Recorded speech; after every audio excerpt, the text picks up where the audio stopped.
Good morning. My name is Whitney Price with AXE, and I'm looking forward to today's discussion. Can the creation of a damage prevention professional designation certification program help reduce damages and improve safety?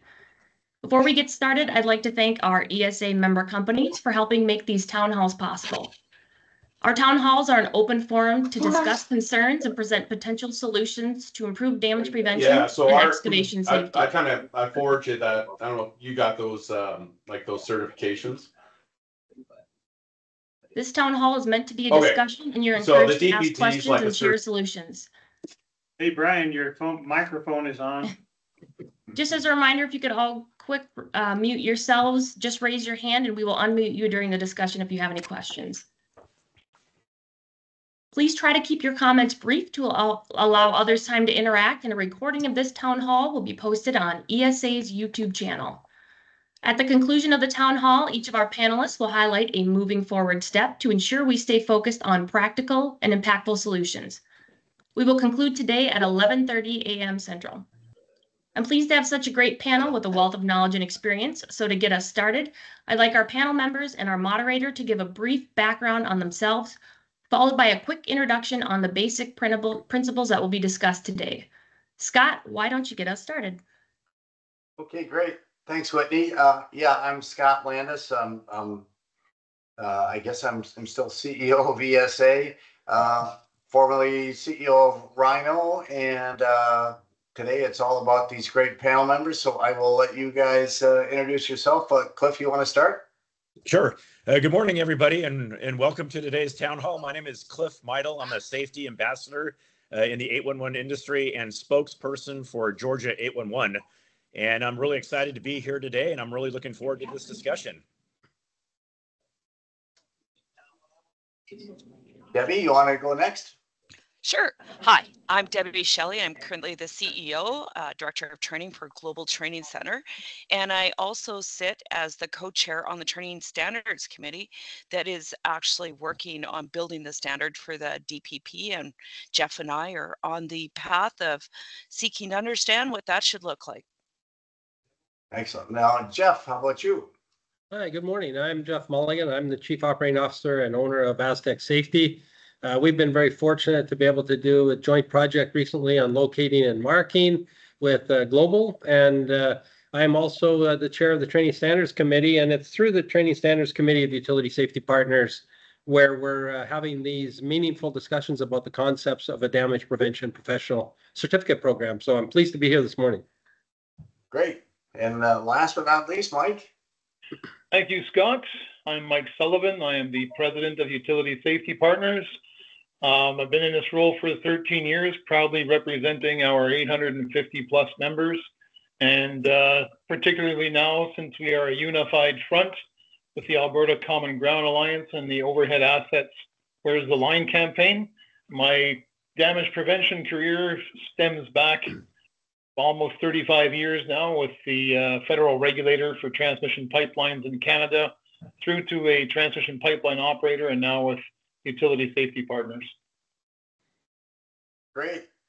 Thanks. Well, normally when we do these town halls, it's totally an open discussion and forum, which this will be. But just to get kind of a standard laid down, basically Debbie and Jeff are kind of going to run through just a real quick overview of this certification program that's moving along, because it is a little bit different. They're well underway to having a program in place. And so for everybody else on the town hall, we'd like them to know what's going on so you can ask questions and comment. So I'll let Debbie and Jeff take it away.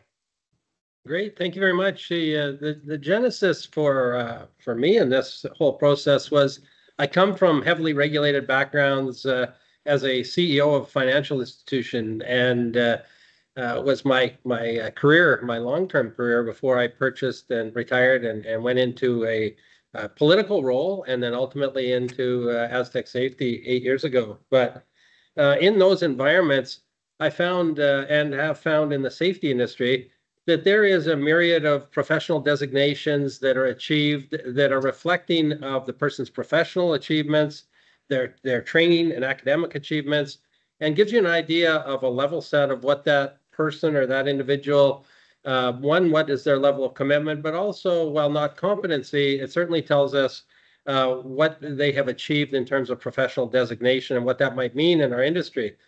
I came along and into the safety business and said, we don't really have that. We have various designations, but when it comes to damage prevention, there was people that were expending a lot of time, money, effort, but at the end of the day, there was nothing that discerned somebody who had achieved a certain level from somebody else, and really nothing that people could strive for in terms of being able to clarify that in the marketplace. So from my perspective, while all of the other underlying things were important and all the other industry benefits were important, the most important thing for me was talking about these the benefits of personal accomplishment, achievement, portability, and these types of things. So Deb, you can speak to some of these things as well.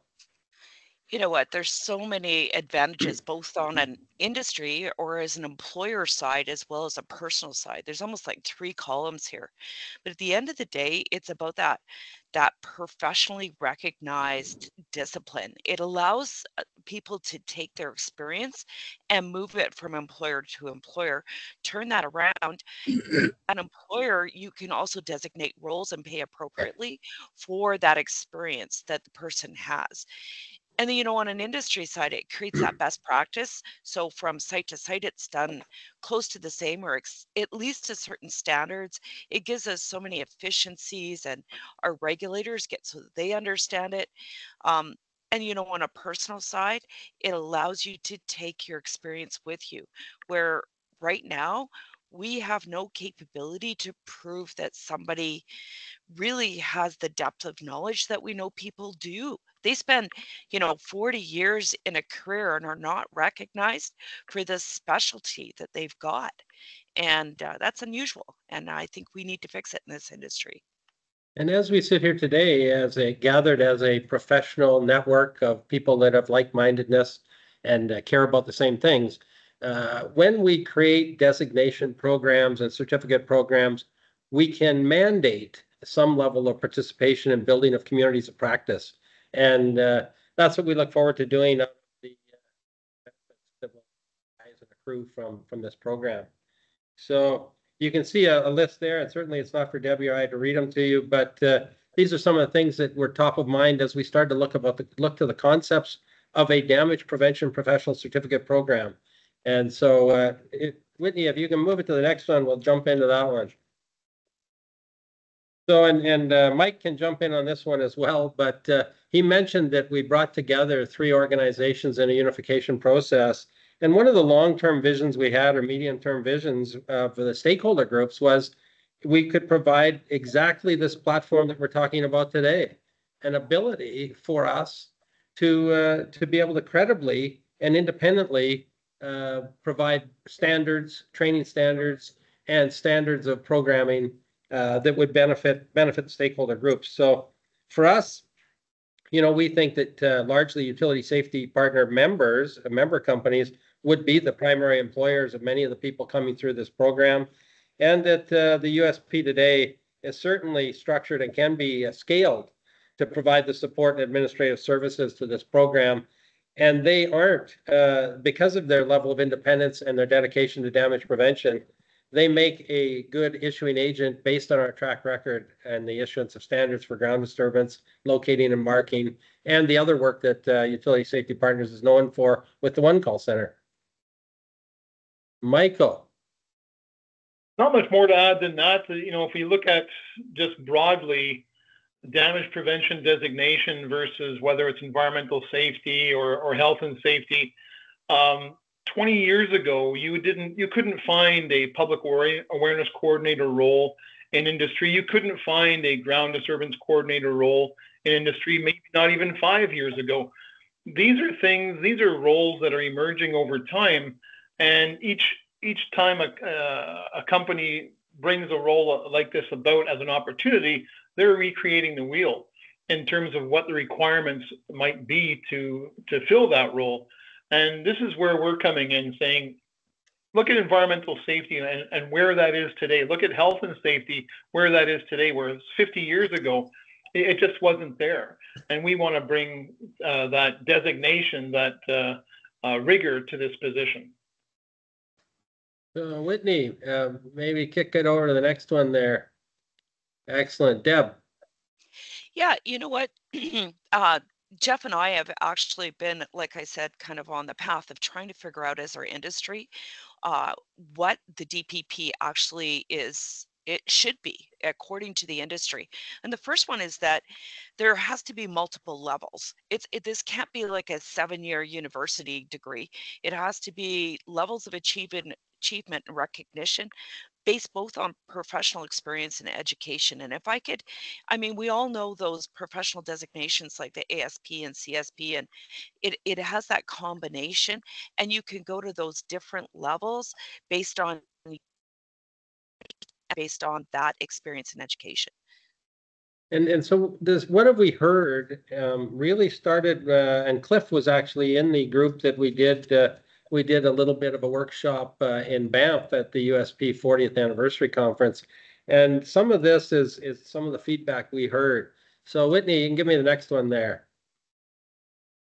So what we're thinking and what we heard was, yes, people wanted it to be a combination of education and professional experience, but they also said it has to be cost effective. It has to be achievable. It can't be so onerous that it takes you, an extended long period of time to achieve the core. And then the specialization initially could be achieved through the electives. So if it's locating, if it's construction, if it's infrastructure owner, specialization, that could be achieved through electives and ongoing CEU credits initially. And then we can continue to evolve and build the silos that would allow for even greater levels of specialization within the designations. So Whitney, next one. Deb, do you want to speak to that? Yeah, and this is where USP probably, we believe that they're the best holder for the standard in regards to this because they've already done this. And that is that the program itself has to be audited and published, and that final designation examination has to be held in a manner that creates that professionalism. It also, USP has no, how do I say this? They have no skin in the game. They represent every industry across the board, and every industry gets that fair representation at the table. And that's critical when we start to talk about a designation that we want to be transferable. And then it has to be an active designation versus a one and done, i.e. you take your training, take your education, show it, and then it never happens again. The damage prevention industry, as most industries, moves and changes too dramatically. And not only that, but this person is usually going to be in a role where they're overseeing and helping designating, and they need to be in the know. So it has to have that compliance oversight, just like all our other designations, which has a continuing education point. Whitney. Keep going, Whitney. You can put them all up. So the, from my perspective, this is the emotional connection piece.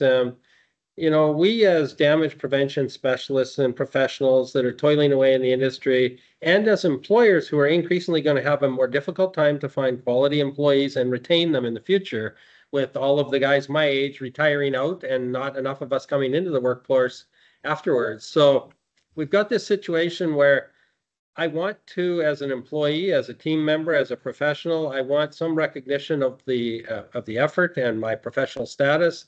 As an employer, I want to retain these people and be able to reward them and recognize them similarly. So I think it's long overdue. The industries I've been in, most of the other ones, you had mature programs for financial planners, insurance people, realtors, mortgage brokers, and in this one, NCSOs. Your AWP designation, some municipal certificate programs. And we're saying that this will certainly, if we had an acknowledged semi-mature program that over time, it'll enhance public awareness, it'll enhance people's appreciation when you say you're a damage prevention professional. What does that mean? What does that entail? What kinds of industries might you be involved in? What kind of jobs might you have? And it elevates that profile. And so we said, we also heard the designation has to be transferable. It's a personal accreditation, so a person does make them a little more portable, a little easier to be mobile across regions. But certainly that's what we heard. Deb, you can speak to regulators maybe there. You know what? It's really important as well, because as we start to talk due diligence and regulators, they always are looking for somebody on site that has the knowledge and demonstrable knowledge, just not the person who's just in charge today.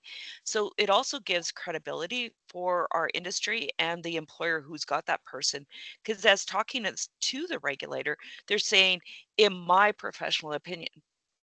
And that allows that back and forth on site. And then go further, there comes time and a point where regulators start to say, in order for this to occur, you have to have a DPP in these types of jobs or in this type of thing. And that's kind of what we all want, is that there is a recognition of the knowledge that's required when you get into those highly specialized, damage prevention projects. Yeah, and certainly, what we've seen is this isn't a replacement for, it's not seen to be in competition with NCSO type programs. There's other safety designation programs. When I speak to damage prevention people, they feel they don't fit in any of those single categories or silos. They have a unique skill set, unique responsibility, and while they're focused on safety, obviously, and getting everybody home safe, their primary focus is really the protection of the ongoing assets and infrastructure and how to best protect and leverage those situations. So, how do we build that out into a recognized certified program? And how do you get that? Well, on an ongoing basis, we'd have an independent industry expert DPP advisory board, and they would provide much of the direction, consultative input, and they would help us within the USP governance structure build an effective and a program that had broad appeal across stakeholder groups. And I think that's it on that page, Whitney. Yeah. Yeah, thanks. That gives, I think, the audience a really good overview. And, at this point, one of the questions and maybe clarifications is probably for Mike, is explaining maybe how this works from a USP perspective. Do you create the classes? How do you do the certification, just so everybody has it? And I will throw in there, Mike, one question, because I see Fred in the chat asked about what jobs would require a DPP designation, and you might have input on that too. But to me, a little bit of it is, if we have a DPP designation, now we've actually created a job. It's a DPP. Before, that question was real valid, like, who does damage prevention? And I mean, I would argue everybody at the company should be, but the reality is this designation may make it very viable to have a specific person. And anyway, Mike, I'll let you talk about the USP perspective. Yeah, the utility safety partners framework, if you will, allows us to do this. So underneath the umbrella of utility safety partners, we have a variety of committees. One of those committees is the training standards committee. What that committee does, as Jeff was mentioning earlier, and Debbie, who are the chair and vice chair of that committee, that committee will design a training standard with the assistance, obviously, of subject matter experts. A damage prevention program advisory board would be very similar in this case. They will develop the content of what that training standard needs to be. Once that training standard is completed and solid and is now approved, then the training standard is now made available to training organizations. And in this case here, Aztec Safety or Global Safety or Safety Vantage, whomever is a member of the Training Standards Committee, they can take that training standard and design their training program. That essentially goes out, once it's designed, it has to be resubmitted back to the Training Standards Committee to be audited. It goes through a 3-stage audit. And once it goes through the audit, then they receive, whoever that training organization is, they receive a certificate that says your training program, is endorsed by utility safety partners. And now you can basically market it. So you can have multiple training providers that are competing in that workspace, could be geographically or price-wise, whatever. to deliver that training program. In this case here would be a damage prevention professional. That is essentially how it works. And as Jeff was saying earlier, other than that, Utility Safety Partners has no skin in the game. We don't derive any financial gain from this. Our objective is to enhance the damage prevention profile in general, whether that's going from shifting calls to clicks, or enhancing the knowledge base, or providing a pathway, which this would do for any individual who wants to be in this area of work. And so now, I think the other question was, and correct me if I'm wrong, Scott, what are those positions? Well, right now, if you want to start at the one call center, the notification center, it's the damage prevention agent, the people who are responding to the locate requests, whether they be on phone or online, or they're doing chat, or they're doing whatever. Their knowledge, they have to start with something. And we bring in people who are customer service, that type thing. They're familiar with that kind of work. But over a very brief period of time, they start to gain knowledge of what it is that they're doing. And I've said many times, a person who is in that role as a one call center or notification center agent, within a very brief amount of time, their knowledge begins to look like a junior land administrator, because they're getting very familiar with the lay of the land and requirements for working near buried facilities, whether it's distribution assets or transmission pipelines. They become very familiar with the reality of working near those elements. And now we're introducing overhead assets as well, and what the limits of approach might be. So their knowledge begins to expand, but there's nowhere to capture that and says, I have this knowledge. So that's just one of those roles. I mentioned earlier, ground disturbance coordinator. This is a role that didn't exist. I mean, the functions existed for sure within industry, but they weren't captured in a role. A public awareness coordinator. Again, these were pieces of work that were being done, but they didn't exist in a secure or tight package of a role. And now those positions public awareness coordinators have been emerging and become far more commonplace the last 10, 15 years. Ground disturbance coordinator, that may be less than 5 years. So these are just some of the roles, but it's locating and marking. It's as you get into management, and there's so many roles that become part of this, and we need to have a home for them.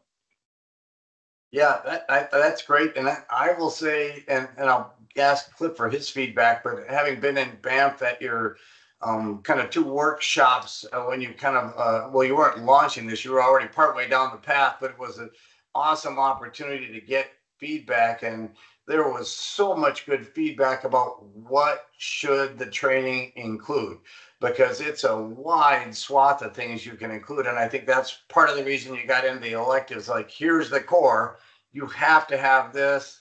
And, one of the core things maybe is locating, right? That doesn't mean they're a certified locator, but they need to have a certain amount of knowledge. And after Cliff, maybe we'll since Ron made the mistake of joining and telling us we might call on Ron looking at the locator certification perspective, because there's obviously going to be some similarities to the process. And I would argue that once the DPP certification really gets cooking, that's really going to give strength to moving certification for locators along, because now you'll have this whole group of people, DPPs, within each company saying, we have to have certified locators, and maybe nobody's doing that now. But anyway, sorry, back to Cliff in terms of just your perspective on the content and all the feedback we saw in Banff from your perspective. Yeah, when I was in Banff, immediately when I was a part of that brainstorming session, I got very excited about it, because it kind of brought me back to, what Randy and Deb said earlier about, the whole recognition part of having a program like this. And as we all know, being in the damage prevention industry, I'm a little bit different than everybody else. I do a lot of speaking on that side, but I find standing up on the stage, what is the most motivating driver behind all of this? And, we go through life daily, living this on a daily basis. And, we always look back and say, what is motivation? It's like bathing. We have to do it all the time, right? So a program like this, having a damage prevention professional, is awesome. because, it kind of launches us back into the generic element, and it reinvigorates that inspiration in terms of why are we really here?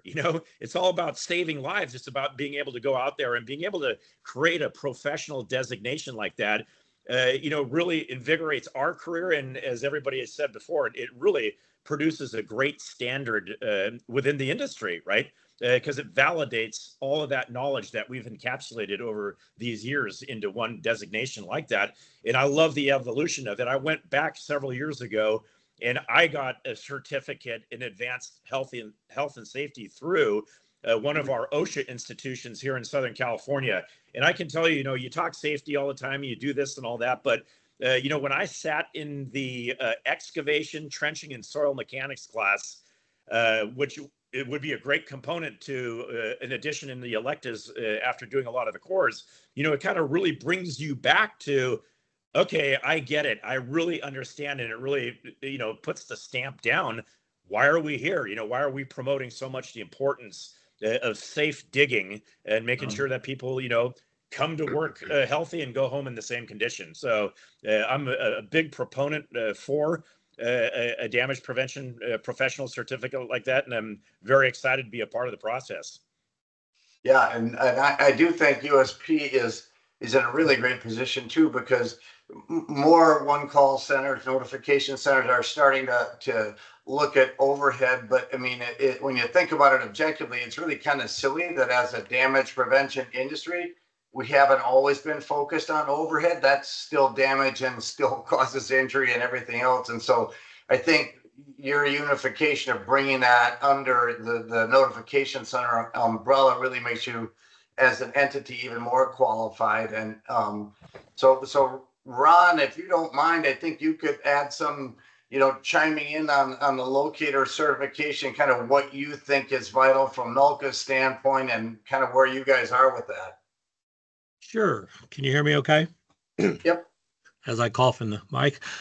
First, love what I'm hearing here. This is awesome. Love what you're doing. In the States, we're going to roll out locator certification in January. And there are a lot of similarities to what you're doing with what we're doing or trying to do. Continuing education is big.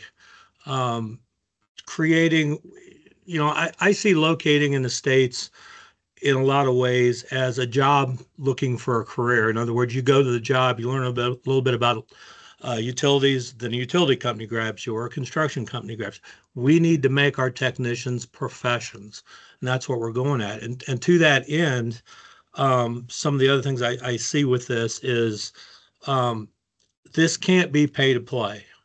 You right now in the States or probably everywhere, you can go to a 2 or 5 day locator training class and magically you're a certified locator by somebody.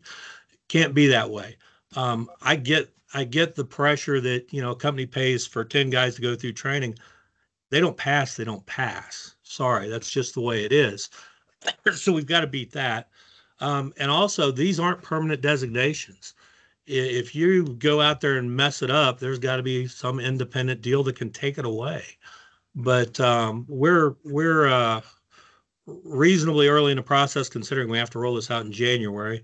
But you'll be getting invites out probably after our July meetings. Because one of the things that I kind of expect out of my membership is when we go out to put an industry type certification, I don't care if you're a NOLCA member, I want you at the table. We need all the professionals together to make this thing right. And, to all you there, anything we can do to be involved and help, we'd more than love to engage you, because I see a lot of synergies here. Well, we're glad to hear that. And we're, really, we want to have this be a broad embracing of cross-industry, cross-stakeholder groups, and around North America, if not the world, because we have talked to the folks in Australia as well. We're active in discussions with them. And of course, Cliff and some of us met Mel from BYDA during the conference in Banff, and we've carried on those discussions with them as well. We all share this same like-mindedness about the mission, about what we've got to do, but we got to make sure that it is a broad embrace across industry, and that we do evolve the program. We do keep it current. We make changes as we have to because the industry changes, and that, yes, there is a regulatory compliance oversight to make sure that people are fulfilling the professional obligations thereafter. So. Yeah, that's great. And I think, Ron Nolka is probably in a perfect position to kind of look at your standards and say, of these standards, what part of this standard is vital for a damage prevention professional to learn? Because obviously they can go out and get a locating certification too, but they still should know the basics of locating. And your group would obviously be in a perfect spot to work with, Deb and Jeff and them to say, here's what we think. And they can talk to Kapolk as well and come up with I think that's probably going to be the easiest part because you guys are all well on the way to certification already. So. Yeah, and I agree with that, Scott. And I locating is just one component of the damage prevention. The professional damage prevention professional. So yeah, we'd love to be engaged. I just saw Brad Watson's name and face flash across here, and Brad is one of our long-term contributors and expert stakeholders, and also is actively engaged as an auditor in the program that Mike talked about. I don't know if Brad's there and available, but Brad, you could certainly speak to what it takes to get through the audit process when we issue a standard and what it takes to get a published course. Sure, Scott put me on the spot. Or Jeff, sorry. I'm just getting together here. I got in late. I didn't see the central daylight. I saw I thought mountain, so I'm in the mountains. So anyways, yeah, Jeff, I mean, I think that what we've been doing for quite some time has good value in that we've got the training organizations that all have a standard by which we can move ahead on the training. And since we've moved through the couple levels of ground disturbance and then just recently added some locate and mark, and the value, like you said, of having the audit of the programs. I mean, we've got a standard, and the standard should generate a consistent approach.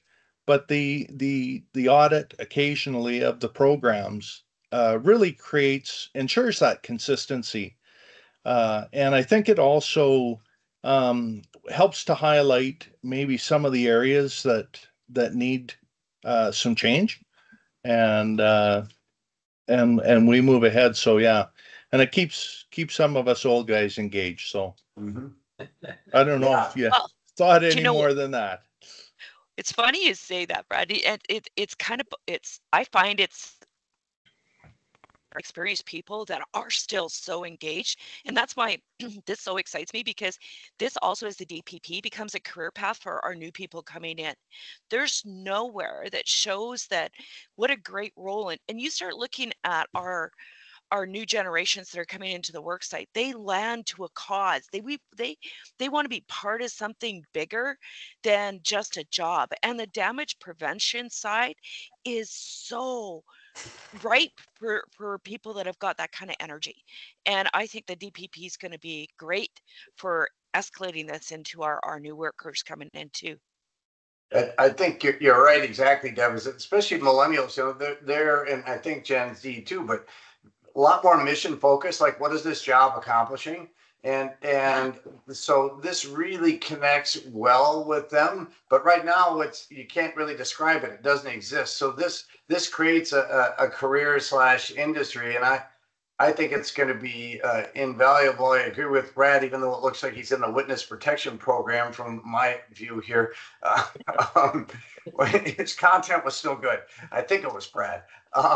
But I think I see a lot of comments about, getting APWA involved and all these things. And I think that's all awesome. But I also sometimes get queasy about getting more than input, right? This is what I think is exciting about USP running with this. Like, don't try and get everybody else in the world to agree, because as soon as you're looking for unanimous approval, you're never going to go anywhere, right? So my 2 cents worth is feedback from everybody is awesome, but keep the ball running. You guys are pretty far along and doing a great job. And so, basically for all, for the three of you, Jeff, Deb, and Mike, it's kind of, do you have Brad's really here now. Do you guys kind of have a timeline for implementation? Because I know to some people this still seems like a theory, but from my experience up in Banff, this is happening. It's just a matter of maybe there's not a hard date yet, but this is going to happen.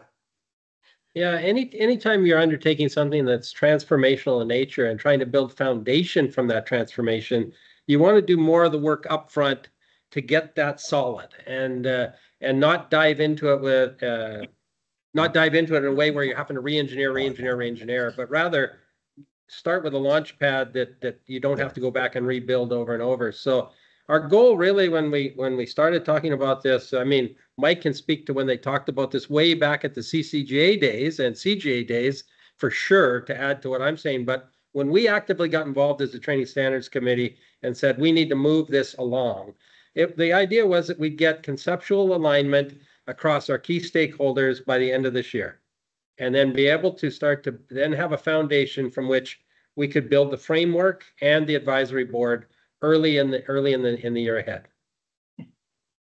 Mike, you can speak to CCGA.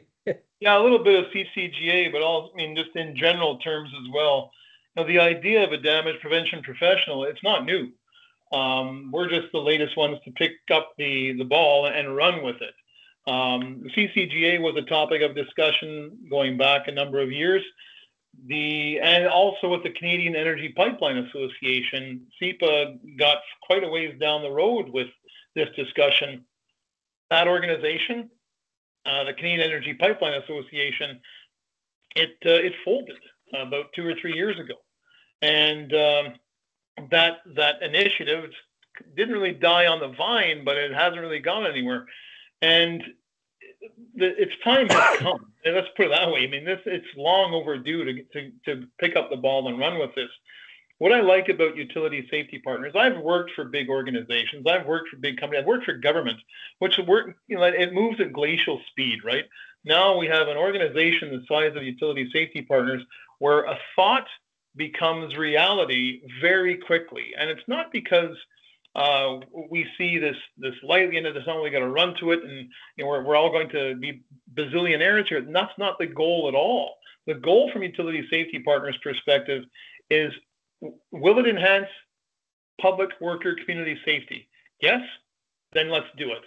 And we will find a way. And because we have these committees with subject matter expertise at the ready, they pick up the ball and run with it. And that is really the essence of the beautiful part of this, that a thought can become a working committee, a task force, and a reality very quickly. The space of time is very small. And there's no organization or consultants or whatever that really are getting engaged to the point where it's, okay, there's a lot of funding for that. They have to get paid for their work. These are the subject matter experts that are doing this off the corner of their desk and devoting the time because they believe in it. They see this light at the end of the tunnel. They're running towards it. So, I saw a couple of comments I just want to talk about very quickly about, should this be in legislation? If we want to slow this down again to glacial speed, maybe, but legislation, regulation, those are minimum requirements, and they're designed as minimum requirements because evolution happens too fast to change legislation, to change regulation. Beyond the legislation, we have standards, we have best practices. Those things can change very quickly. In Canada, I'm sure in the US, you can incorporate standards by reference into legislation, but recognizing that those things can change very fast. And that may be as an area where it might evolve someday. But we're at the pointy edge of the sword here, and we're moving fast, but we're not there yet. But in terms of embedding this in legislation, I would say no. Don't even go there. It would just halt things in its tracks. Where we've seen the best success with our evolution and maturation of our ground disturbance standards has been with large infrastructure owners and large contracting companies when they embedded in their HR and their safety policies and their tender documents. And when you start to get that level of championing done in the field by industry, that's when you get rapid acceleration, broad acceptance, and the whole foundation moves up. And so when you get those large infrastructure owners, municipalities, government, and contractors, and they start putting it into different places, be it HR policy, like I say, or their safety policy, and ultimately with municipalities and infrastructure owners, their tender documents. We have several large infrastructure owners today that require ground disturbance 201 training for anybody undertaking certain work, and that's part of the tender itself. So that's when things really move. Well, and to add to that, Jeff, we haven't excluded regulators. The regulators are sitting at our table. For ground disturbance, you even saw them at the Banff conference, like they're actively engaged in the damage prevention process, and hence it just helps them knowing that there's a standard behind it, which also makes sure that they're out there emulating those best practices and enforcing them. Are you a member? Have you done this? It's a best practice. Have you read it? Like, have you, so it's interesting, even though it's not written in regulation, how it's being enforced by the regulators. Recognized, for sure, yep.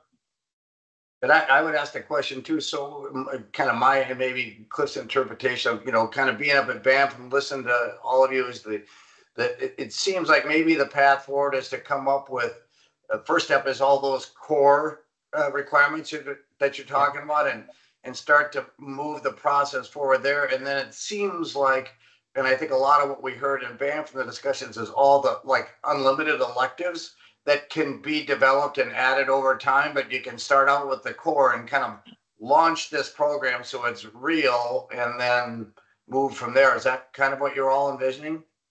Yeah, I think that's. I think you said it well. That's what we need to do. It will be one of those never done, never not done, always maturing, always changing kind of programs. It's not a get to a point and done. But yes, I think the key for us is to have a sufficient amount of content in standards that would create the core, and then we can evolve to the specialties and the electives, CEU credits. We can contemplate external programs that would qualify for CEU credits, and what level of participation do you have to have once you get the designation to maintain the designation in sessions just like this? Yeah. If I was to give it a general term, Jeff, I mean, correct me if you think differently, but I think of the core DPP almost as a general practitioner, right? They know enough to actually know they need more. I need an expert in this particular area. I'm about to do a directional drill under something or critical infrastructure. I need somebody with this expertise. Yeah, good analogy. I like that. It's just like you got your MD, but now are you a neurologist or a pediatrician or whatever? And yeah, no, that's really good. And I know, part of this is your plan to have, you've got this ongoing advisory board. And I know, Cliff, what you saw up there, you might want to throw it out there, but one of the things I was excited about in your sessions up there is everybody has great input, and there was tons of things that I would have never thought of. So you're getting all these perspectives, and I think, Cliff, you probably saw that too. Is anything that stood out to you when you were up there in terms of the content? Well, I think that with the whole content, it was very exciting. With all the brainstorming going on, there's so many ideas and so many different platforms and how you can structure something like this. It could get a little confusing to me, being the layperson and all that, but at the same time, having a DPP program and then being able to say that, okay, I have a certificate in this. How can I now advance in my career within this? And I think, what Deb and Randy were saying is that, structurally, being able to come up with a program that allows you to go in and become certified, but then also at the same time increase your educational experience by having specialties here and there and being able to step ladder this entire program. I think that is an incredible opportunity because, going back to the basics, as I had mentioned before, I think it's important for us to always kind of take a couple of steps back, and perfect practice makes perfect, right? We do this every day, but I think that going back to the fundamentals, just like, what would you put into a core program, for having a general core classes? I think that going back and doing the elementary general standards in safety is an important part of that, because we have to go back and revisit these things, but at the same time, having that ability to be able to grow within your certificate program is essential and important tool within the program, and it's an exciting process. And that's all good. I got the same impression up there, Cliff. When you're looking at this DPP advisory board, I mean, how do you anticipate people getting on that? How do you keep it current? What's your plan to make that a really strong advisory group? Well, fortunately, we've got some experience with that through the, as many organizations like USP have, where you have designated stakeholder groups. And when we looked at those stakeholder groups and we talked to people in the United States and people in Australia, there's not that much difference between the stakeholder group definitions. However, we also know that it's important from good governance that we have term limits, and we have staggered term limits. We don't have people that make a career of it, but rather we're getting fresh ideas. I always say, if you can't get your good ideas executed and on the table and done in 6 years, I don't think you're going to do any better in the next 6. So, let's try to keep it fresh. Let's try to keep new people that are making a difference. Our plan would be that they would be elected from stakeholder group organizations, and they would serve in that capacity and be accountable to those stakeholder groups. And as we broaden the program into multiple jurisdictions and countries, we have to make sure that we have representation from each of those appropriately. Of course, the flip side is for anybody in good governance, if it gets too big, then it gets ineffective. So you've got to manage the size of that as well. But Mike? Yeah, that said, one thing when Utility Safety Partners was renamed, that's our new legal trade name. We are still incorporated as Alberta One Call Corporation, but the Utility Safety Partners was designed or named appropriately because we knew that our work was no longer just specific to Alberta. We are providing services to other provinces, and we could also provide services to the states as well, individual states. Particularly at this committee level, there's no reason why any person or entity or company that is operating outside of Alberta cannot be part, for example, of the Training Standards Committee. If you're interested just to learn, right, and be part of that process, the process we're working with right now to develop this standard or any other standard, if it interests you, join the committee. Just because we're Alberta, safety is borderless.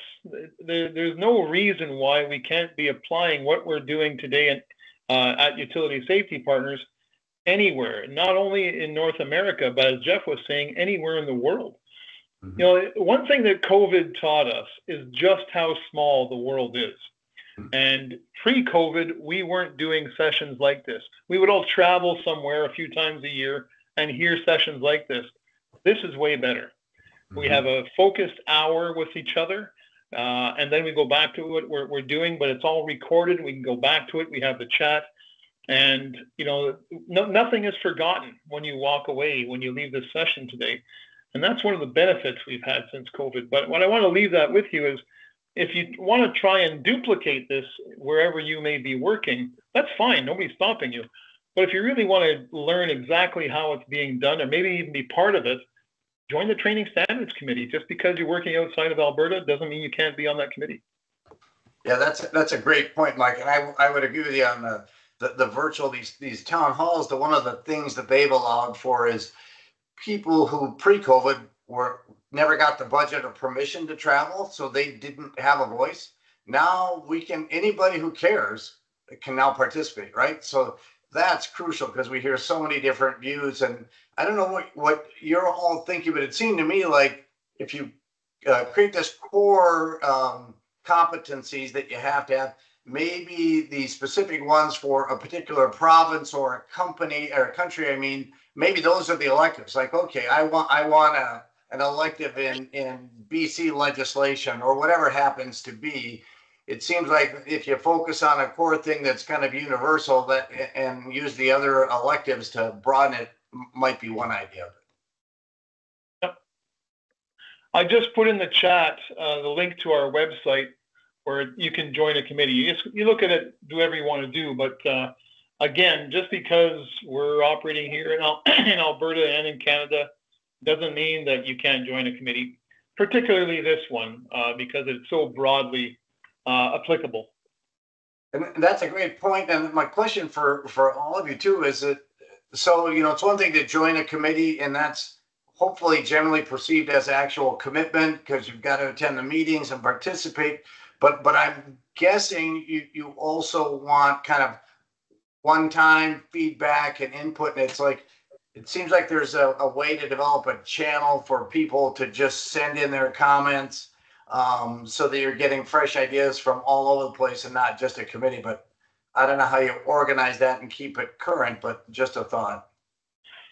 Yeah, we'll be undertaking those kinds of things. I mean, there'll be virtual workshops. There'll be points where we need to validate the steps, validate what our understandings, validate what we've seen and what we're putting in place. There's no doubt about that we'll be doing that and constantly back and forth with interested parties and stakeholder groups as we develop this.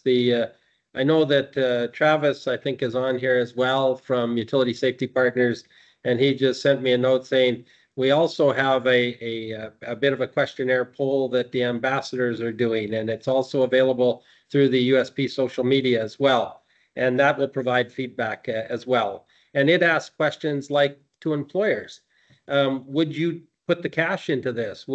Would you pay to have your employees get this? Would this designation be important as you understand it? And we need that feedback. We need to make sure, how does a DPP designation, how does it become most relevant to industry, most relevant to the professionals that seek the designation, but also those companies that are going to put the resources, dollars, time, and revenue into the program. So we're excited about the opportunity. When we first started talking about it, we thought, could we pull this off in a specific jurisdiction? And now we talk about how will we effectively pull this off for the world. Mm-hmm.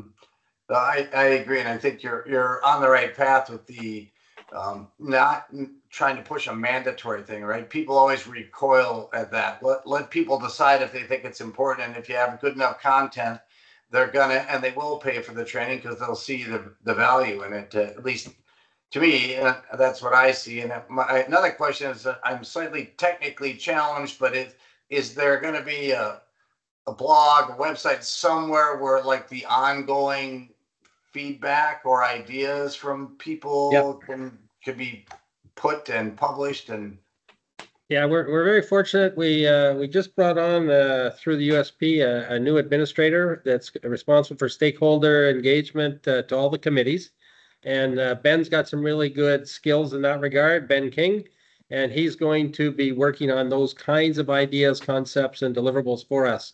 Mike and the USP were good enough to go through a process as our current administrator just for the TSC was departing, and identified that this needed to be something that had more cross-fertilization across all committees, across all the activities in the USP, and Ben King was just identified as that person. So he'll be taking on some of that for us. Yeah. I wanted to mention as well that when we're looking at utility safety partners, and somebody had the question is how do you market this as a career avenue? Well, it's a bit of a slow roll, obviously, at the beginning, and you start with your members.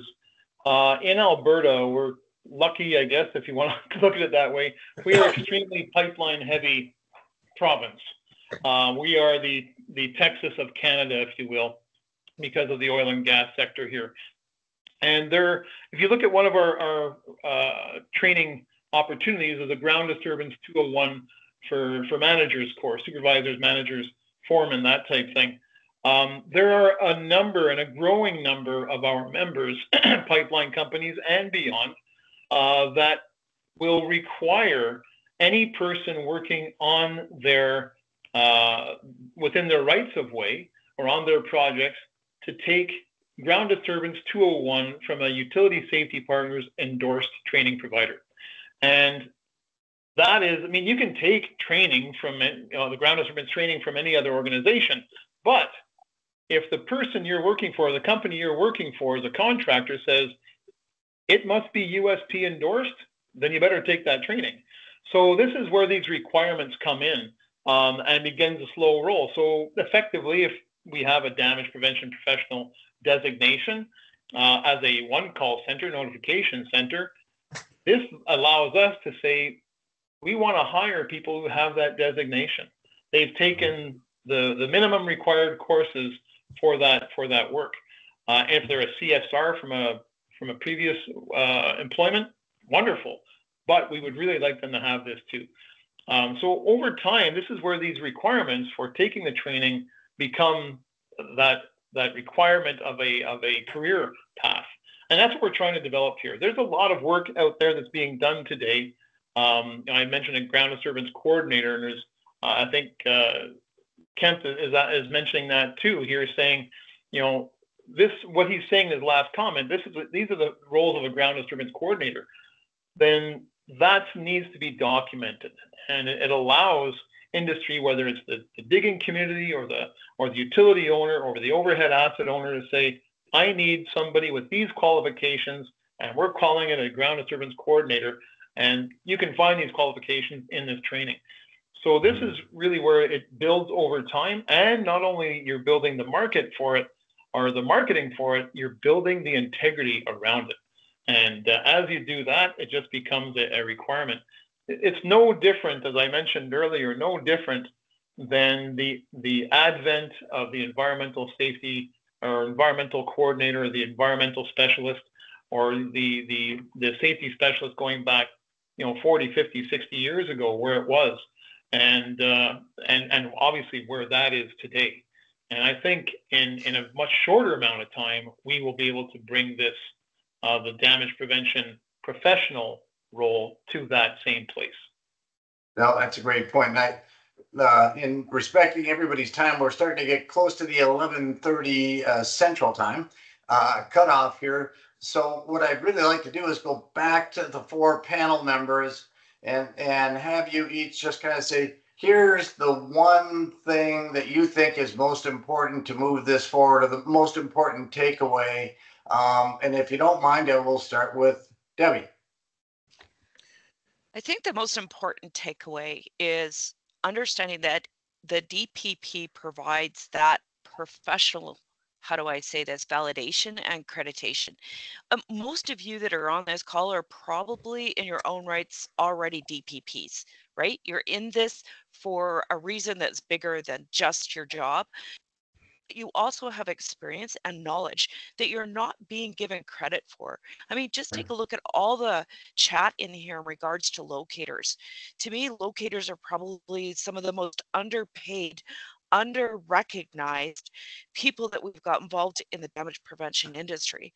And so providing an accreditation like this gives recognition for the knowledge and experience that that collective group has got. So yeah, Yeah, well, that's great. And then we'll go to Jeff. I'm just going to throw one thing in there too, Debbie. And it's like your point about the locators being under recognized and underpaid. Honestly, as an industry, that's pretty embarrassing because everybody in the industry knows it, right? So how come that still exists? A separate question, but it does seem silly to me. Okay, Jeff, how about you? Well, what I take away from today is we're lucky that we have groups like this. We're lucky that we are all like-minded for the most part. We're lucky to be associated with people who care the way we care. But most importantly, we said, can the creation of a damage prevention professional designation program help reduce damages, improve safety? Yes, for sure. What else can it do? It can create a stable, predictable, long-term environment in which we can operate and better protect buried and overhead infrastructure, period. Yeah. Perfect. Cliff, how about you? Yeah, I think that going on what Deb and Jeff had just said, that I think that the recognition is critical. Like we all are a part of the damage prevention in our own minds and in our own experiences on the job site. We're all professionals in heart, but I think that having that designation is a critical factor. In addition to that as well is that, we talked a little bit about training and so on and so forth. For whether you're on the locator side or ground disturbance and, looking at all of that, I think that developing a structured program that could lead to that pinnacle of the DPP is a critical process, because, you know, there's a lot of people that may be out there that are working for companies that say, hey, listen, I only have enough time to train my person in X, Y, and Z, but I'm not going to be able to do that because maybe a designation program is more commitment than they want. But I think that being able to develop that tier and the hierarchy basically throws those seeds out, as we all know that the more we get involved in this, the more we want to bite and chew and be a part of the process, right? And that's the critical part of it, is being able to, you know, set an example and being able to set that bar to a point where you're automatically allowing people to evolutionize themselves up to that level and be a part of that process. So I think that having an opportunity like that gives us the validation that, you know, this is a great and incredible program, but at the same time, it allows that natural movement of people being able to move into the program, because they say, hey, it's a recognized program. It's a good paying field to have that designation, and it's a significant part of a very important industry. Great point. And then we'll let Mike kind of wrap that part up. And I don't know if Mike, you also might want to mention, I don't know if there is one particular place or email where people after the fact, if they come up with ideas, maybe you can tell them who to call, where to email, whatever. But otherwise, your number one takeaway. Thanks, Scott. To wrap it all up, really, the damage prevention professional designation, its time has come. We're overdue, really, to get this done. And who better to do it than ourselves? And when I say ourselves, I don't mean utility safety partners. I mean all of us in this field. It's time that we develop the designation. It's time we develop the recognition and the integrity that goes along with these roles. You know, I see chat here about the locating industry and the old adage that, you know, you get paid higher at McDonald's. That we need to get away from that, because unfortunately there's some truth to that. And that goes along with a variety of other positions. Until there is that professional designation, until you've met those qualifications and then add the experience to it, you're not going to be able to compete in this workspace. And at the end of the day, what will it achieve? It'll improve, as I said earlier, damage prevention, obviously, but public, worker, and community safety. That is it. It'll improve it all. And that's why we're here. Will it reduce damages? Absolutely, it'll reduce damages. It's all part of that giant onion that we keep peeling back the layers to get to the goal. Mm-hmm. That's a great point. And I would say, unfortunately, I hate even to use the lawyer word, but if you fast forward 10 years down the road and there is a major damage and the person who is being blamed has no damage prevention professional certified people as a part of their company, I'm thinking that's not going to help their case. And then that will create even more pressure to do what is right. So anyway, last thing, if you wish to contact Utility Safety Partners, you can email us at info@utilitysafety.ca. I'll put that in the chat here. Perfect. And then Whitney's trying to keep us on track here, which is good.